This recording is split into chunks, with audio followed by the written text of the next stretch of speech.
Doors released on the 10th of August 2022. The game came out with a very strong start, averaging 10k players in just the first 2 days. The game had a great background, it was horror, challenging, confusing, and unique. It wasn't your basic horror game with jump scares and just a poor storyline. So how did Doors end up as it is now?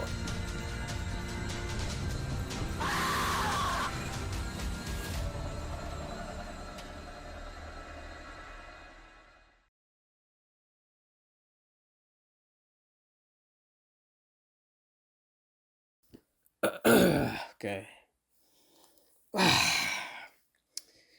Honestly, I kind of want to play Doors right now. Yeah, but Doors is kind of boring alone. Maybe I should look for someone. Yeah, that works. I'll look for someone to play Doors with me. Yeah, let's go on Discord. Yeah, that works. Um, mm, yeah, I could do this. Yo. Okay.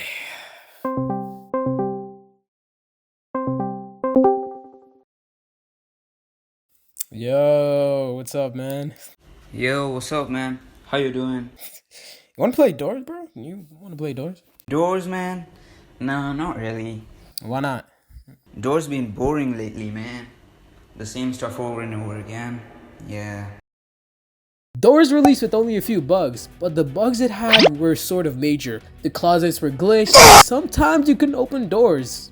The game especially looked great, in addition to it being a hotel, had good graphics which led YouTubers to hop on the game and ultimately create a new trend.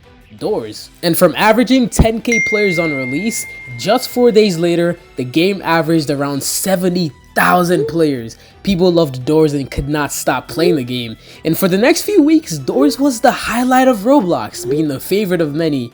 But just a month and a half after release, people were already asking the developers to update the game, just for the reason that Doors was repetitive. I don't know how else to put it, but Doors was Doors. People complained and figured out that there was really nothing else to do, and the game's player count quickly fell just as hard as it rose.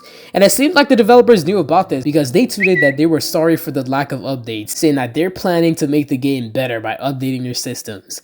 But this wasn't the end for Doors. Exploiters turned Doors into a modified fest and was able to use their scripts to make Doors more enjoyable. Doors was able to survive for a few months because YouTubers were able to make the game more interesting by using scripts to generate content in the game, and it had a positive effect on the community. The scripts were mostly harmless, fun, and encouraged players to play the game again while the developers updated it. And by no means did the player count rise to what it was before, but it was able to sustain about 40,000 players till the update came. And so after a couple of months, the developers finally gave way to new information about the update, and on January 28th, the Doors Update 1.5 came out.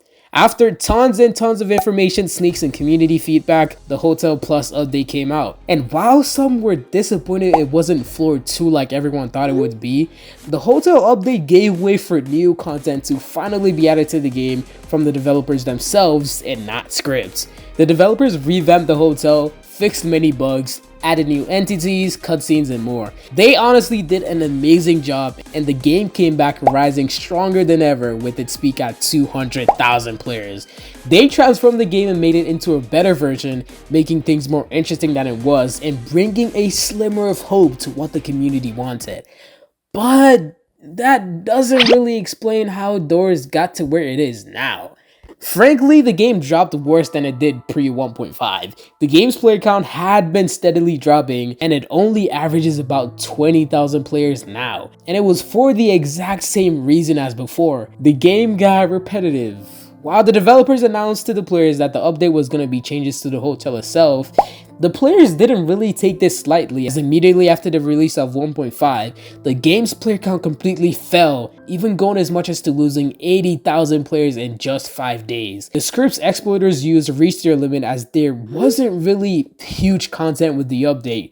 And with the release of Bifron, a huge part of the scripting and exploiting community were gone, with people like Cardin Hong and Lolcat that carried the community uploading less, or just not even caring anymore.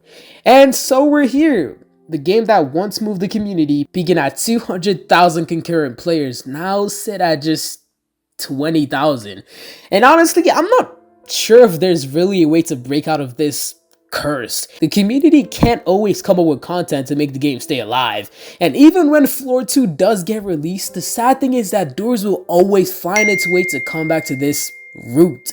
The game will go the same way and eventually become repetitive and die out. Also, with the situation that the developers are currently in, I'm sure it's only Elsplash and Red that work on majority of the stuff. The developers need time and can't really keep up with the pace that, let's say, Bed Wars that updates every week does, which is pretty much needed to keep the game alive. So there really isn't a way to break out of this curse. And eventually, the fall of Roblox Doors will happen.